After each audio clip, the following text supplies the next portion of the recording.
నిలబడి ఈ గ్రామంలో నా మార్కు ఫలానా మంచి చేశాను అని చెప్పగలడా అంటే అది మాట్లాడాడు.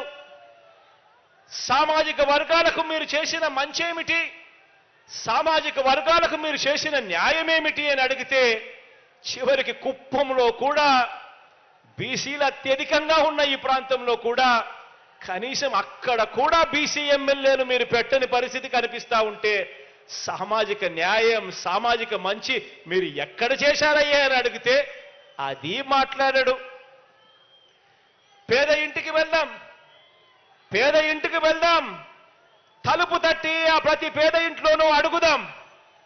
14 ఏళ్ళు సీఎంగా ఉండి మీరు చేసిన మంచి ఏమిటో ఆ ఇంటికి కనీసం ₹1 అయినా మీరు ఇచ్చారా అని చెప్పి అడుగుదామని చెప్పి చంద్రబాబు నాయుడు గారిని గట్టిగా నిలదీస్తే అది మాట్లాడాడు, అది మాట్లాడాడు. మరి ఏం మాట్లాడతాడంటే పొత్తుల గురించి మాట్లాడతాడు. ఎవరితో మాట్లాడతాడు అనంటే దత్తపుత్రుడితో మాట్లాడతాడు. ఏ విషయం మాట్లాడతాడు అనంటే తలుపులు బిగించుకొని ప్యాకేజీ ఎంత అని ప్యాకేజీ గురించి మాట్లాడతాడు.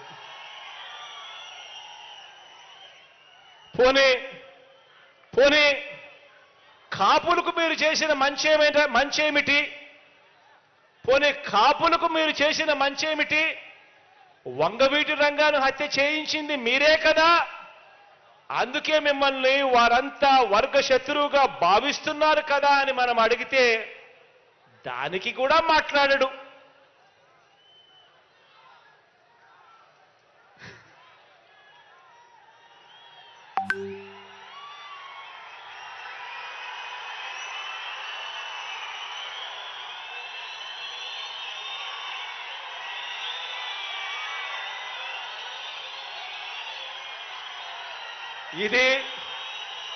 ఇది బాబు మార్క్ రాజకీయం, చంద్రబాబు మార్క్ రాజకీయం. ఇది చంద్రబాబు మార్క్ రాజకీయం అంటే వంచన, మోసం, కుట్ర, వెన్నుపోటు.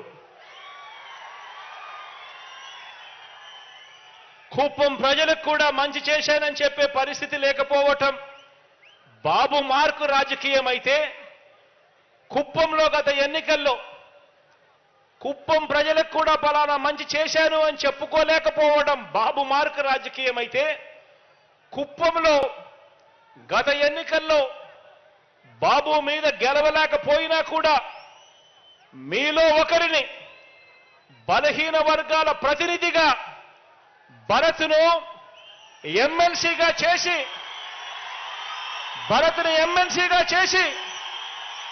బలహీన వర్గాల ప్రతినిధిగా మీలో ఒకడిని ఎమ్మెల్సీగా చేసి అతన్ని ముందు పెట్టి ఇక్కడి పేద కుటుంబాలన్నింటికీ కూడా చరిత్రలో ఎప్పుడూ జరగని విధంగా, ఎన్నడూ జరగని విధంగా ప్రతి ఒక్క కుటుంబానికి మంచి చేయటం మీ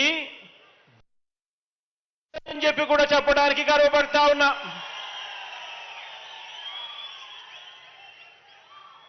భరత్ను మన బలహీన వర్గాలకు చెందిన నాయకుడిని, మీ వాడిని ప్రతినిధిగా చేసి ఆయన 2019లో గెలవలేకపోయినా కూడా ఎమ్మెల్సీగా చేసి కుప్పానికి ఈ 5 సంవత్సరాలలో ఇంత మంచి చేశాం.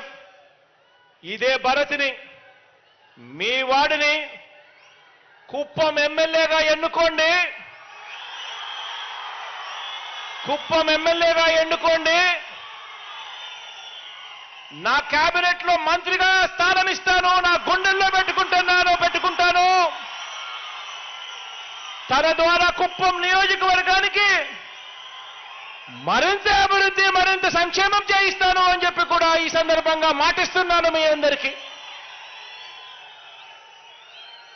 ఆలోచన చేయమని అడుగుతా ఉన్నాను. మరి ఏ మార్క్ రాజకీయం కావాలి? ప్రతి ఒక్కరిని కూడా ఆలోచన చేయమని కోరుతా ఉన్నాను.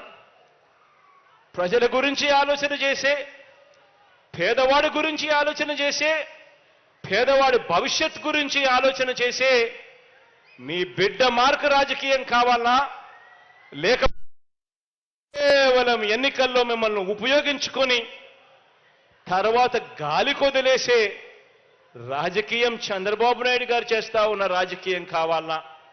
అందరూ కూడా ఆలోచన చేయండి. ఇదే పెద్ద మనిషి చంద్రబాబు నాయుడు గారు 14 సంవత్సరాలు ముఖ్యమంత్రి అయి కూడా తాను చేసింది ఏమిటి అంటే ఒక పెద్ద సున్నా కనిపిస్తుంది. కానీ ఎన్నికలు వచ్చేసరికి మాత్రం మళ్ళీ కోసం, మళ్ళీ మోసం చేయడం కోసం రకరకాల రంగులతో మేనిఫెస్టో తీసుకొని వస్తాడు. ఆ మేనిఫెస్టోలో ప్రతి ఇంటికి కేజీ బంగారం ఇస్తానంటాడు, ప్రతి ఇంటికి ఒక బెంచ్ కారు కొనిస్తానని చెప్పి కూడా అంటాడు. ఆలోచన చేయమని అడుగుతా ఉన్నాను. 14 సంవత్సరాలు ముఖ్యమంత్రిగా చేసిన ఈ వ్యక్తి, ఏ రోజైనా ఏ మంచి కూడా చెయ్యని ఈ వ్యక్తి ప్రతి ఎన్నికలప్పుడు కూడా ఒక రంగురంగుల మేనిఫెస్టో తీసుకొని వచ్చి ఏ రకంగా ప్రజలను వెన్నుపోటు పొడుస్తా ఉన్నాడు. ఇటువంటి వ్యక్తి మాటలను నమ్మగలమా అన్నది ప్రతి ఒక్కరూ కూడా ఆలోచన చేయండి.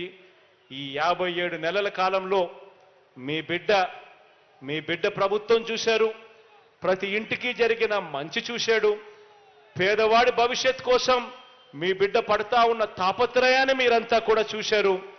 మీ బిడ్డను ముఖ్యమంత్రిగా మళ్ళీ మీరు చేసుకుంటే పేదవాడి బ్రతుకులు బాగుపడతాయి, పేదవాడి భవిష్యత్ బాగుపడుతుంది అన్నది ప్రతి ఒక్కరూ కూడా ఆలోచన చేయమని చెప్పి కోరుతూ, మీలో ప్రతి ఒక్కరూ కూడా మంచి జరిగిన మీ బిడ్డ ప్రభుత్వం వల్ల మంచి జరిగిన ప్రతి విషయము కూడా ఇంకా 100 మందితో చెప్పి ఆ 100 మందితో కూడా ఓటు వేయించే కార్యక్రమానికి అందరూ కూడా పూనుకోవాలని మరొక్కసారి మీ అందరికీ కూడా విన్నవిస్తూ, దేవుడి దయతో ప్రజలందరి చల్లని దీవెనలతో ఇంకా మంచి చేసే అవకాశం దేవుడు ఇవ్వాలని, మీ అందరికీ ఇంకా మంచి జరగాలని మనసారా కూడా కోరు